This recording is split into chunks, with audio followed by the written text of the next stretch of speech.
All right, so COVID cases are on the rise again, and let's talk about it. So I'm yours truly, Dr. Pierre, favorite board certified internist, and we haven't had a chance to talk about COVID in a good little minute, at least as far as here on our Medicine Monday series. Now, of course, if you go look, especially my YouTubers, if you go look, we got plenty of COVID related stuff. So it's not like there's any shortage of it. But what we've seen, up until this, past probably month or so, we've seen kind of this steady state of, hey, you know what, hospitalizations are there, kind of deaths are there, but it's kind of remaining steady.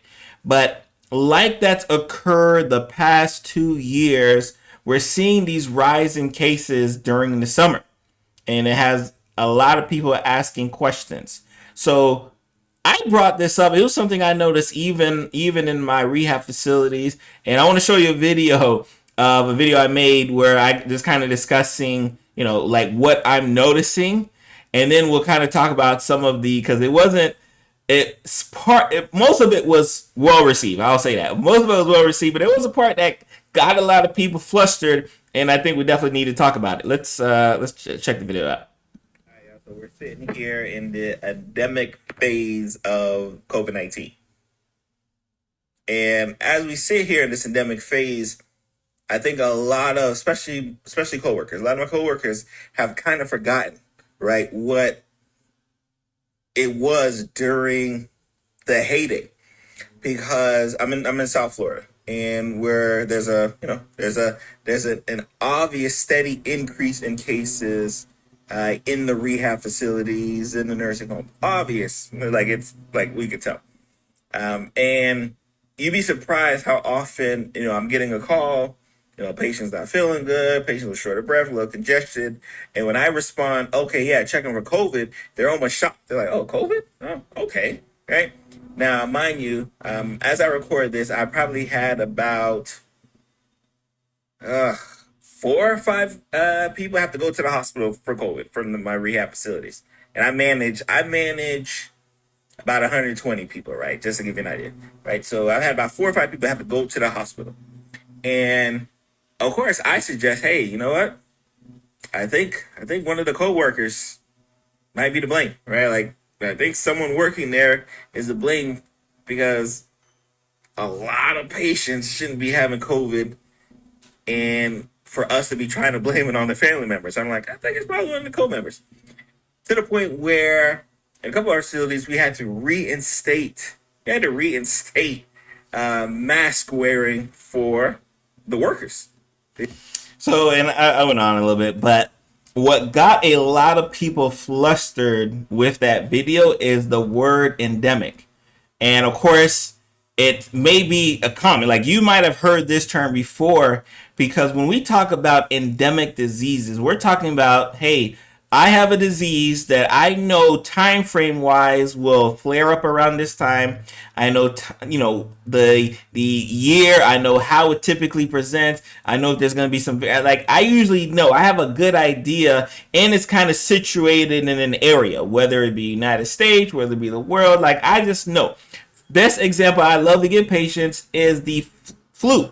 Right, everyone knows when it is cold and flu season because what? Like we have it marketed, like we're telling you get vaccinated. There's all these over the counter medications. Why? Because when cold and flu season hits, we want to make sure you guys are fully aware of it. And I kind of mentioned earlier, as far as COVID, this is our again now third year where we can have a good idea that the number of cases are going to rise during the summer. It happened during the first year. It happened during this. Like it every time. June, July, August, we see this rise. So I mentioned that because I wasn't really shocked at the number of cases and how it was increasing, but I was shocked that people were shocked. Like I'll say that.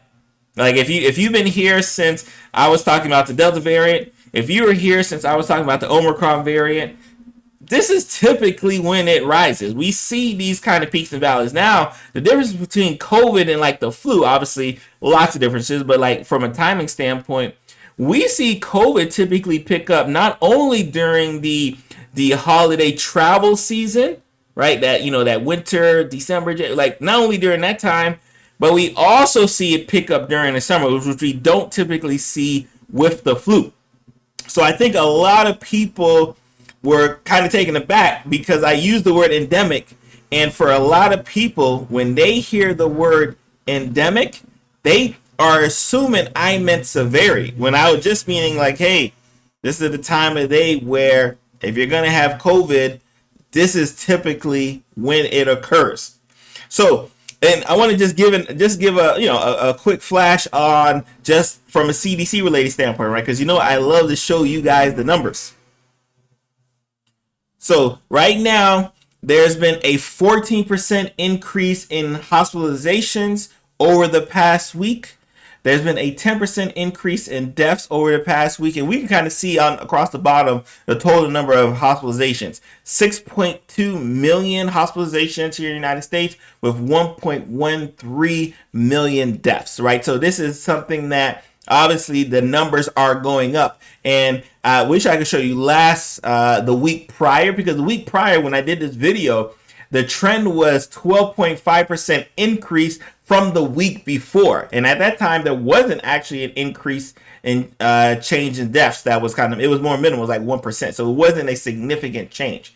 But here we have it, right? So now we're dealing with, hey, not only are we seeing these rising cases, but now we're having multiple weeks upon weeks upon weeks where the numbers of cases and the cases are rising.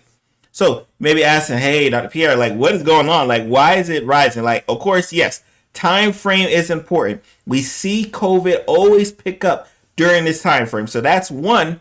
But number two, we're also dealing with a fairly new variant.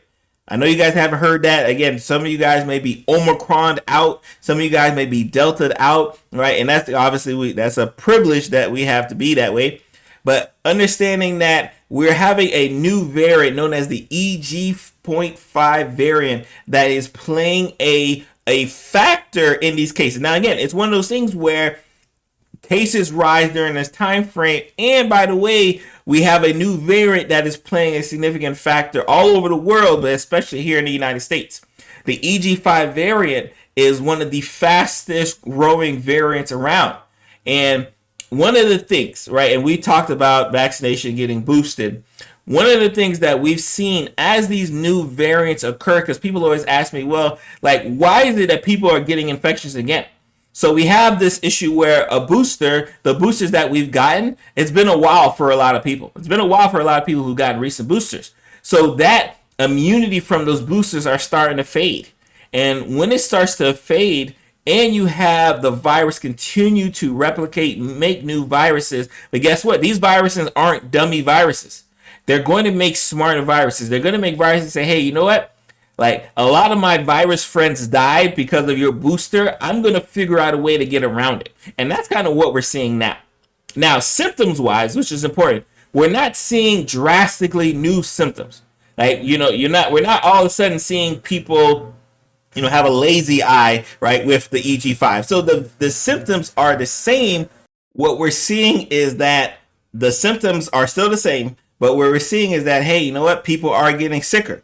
We're seeing that with this new variant, it's developing mutations that are able to not only get people sicker, but spread just not fast. Not, again, I don't want to scare you to think like it's spreading like Omicron. It is not, but it is having a rapid pace. So that is why, and we've already seen reports from Pfizer, Moderna, and Novavax that they are working on boosters that they feel pretty confident are going to be able to deal with the EG.5 variant. But it's still important to understand that when you have a new variant and you have this combination of, hey, you know what, cases typically rise, right? It could be a recipe for some issues, right? So it is something that we want to keep track of here. Obviously, I'm going to make sure I keep the eye on the prize. I did not mean to scare people using the word endemic, but I really want people to divorce themselves from the fact that if I say pandemic, that means very, very severe. But if I say endemic, that means not so severe, because that's just not the case. It's one of those things where the flu has been endemic. The flu is an endemic disease. But if you rewind yourself and you think like, hey, what was Dr. Berry talking about before COVID? He was talking about the flu, because the flu caused just as many problems as did the COVID virus does now, right? But like it just wasn't at that level of severity that the COVID is. So again, we're not here to diminish what COVID is doing. We're not here to say, all right, you don't have to worry about COVID no more. We're just here to say that, hey, you know what? We have enough evidence that says, you know what, you might want to, if are you, you might want to get masked up right now. You might want, if you're not vaccinated, you might want to get vaccinated right now. If you're not boosted, you might want to go ahead and get the booster right now. We have enough evidence to say that because this is the time frame that typically we see cases go on the rise. Then this is before the holiday season. This is typically right in this course, for my parents out there, right when school's about to start is when we see these cases go up. So obviously make sure, and we know that in regards to boosters and the participation of taking the boosters, we know that it wasn't as great as it was for the vaccination, but it was even worse when we talk about it in kids, right? So obviously protect yourself and, protect others, right? So I definitely wanted to give a quick COVID update because obviously the numbers are going up, the conversation's increasing, and that's how I know the numbers are increasing because more and more people are asking me about it. More and more people are asking questions about it, right? When it was on this low end, especially after, the United States kind of, said, we're no longer in a federal, state of emergency. And like I saw a lot of people kind of say, kind of let their guard down. And this is not the time to let their guard down. Remember, there are people who cannot take the vaccine whatsoever. They can't take the booster whatsoever. Our immunocompromised residents of this country need your support in protecting yourself because indirectly you'll be protecting them. Right. So I'm yours truly, Dr. Pierre. Check us out next week again. Hopefully we won't have to give another COVID update, but if not, but if we do, I'm here for it. See you later.